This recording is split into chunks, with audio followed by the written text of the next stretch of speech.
Jenny Heck, a Democrat on the House Intel Committee. Congressman, I appreciate it. Tonight, it seems like the investigation is getting wider and it's getting more complicated. Tell us what's going on with Rudy Giuliani and these documents.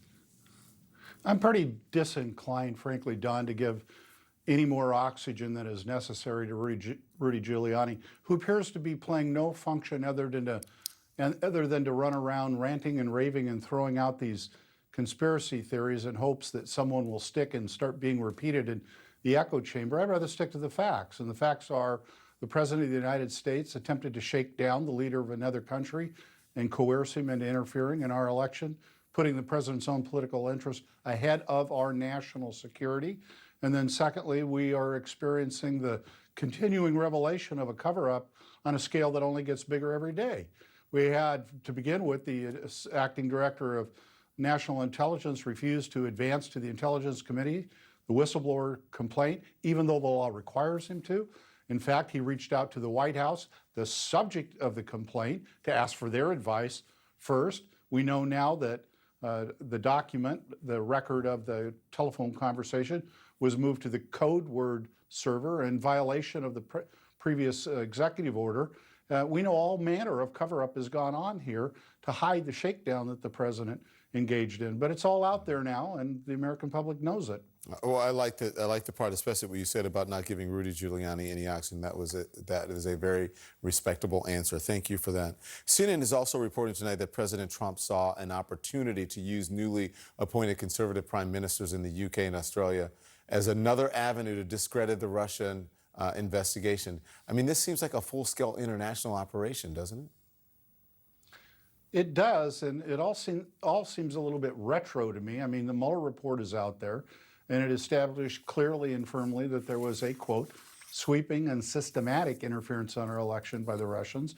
And it's as though the president just can't let go of it. You know, there have been a lot of questions raised, and I'm not professionally qualified to make this judgment about whether or not the president has some form or degree of narcissism, frankly. And it makes you wonder if there isn't a little bit of obsessive-compulsive disorder at work here too, because he just can't let go of it. And again, however, and Don, you and I have had this conversation a couple of 3 times, I believe the president only has 4 plays: deny, attack, play the victim, and then change the subject through outrageous suggestion. And anything that comes out of his mouth plays into that. We've certainly seen an awful lot of him attack, a lot of him play the victim, and a lot of him try to change the subject in the last several days as he seemed to become more and more desperate.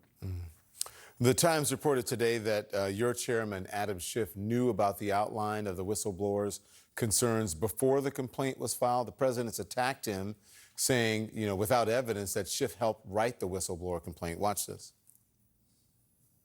Well, I think it's a scandal that he knew before. I go a step further. I think he probably helped write it. He knew long before, and he helped write it, too.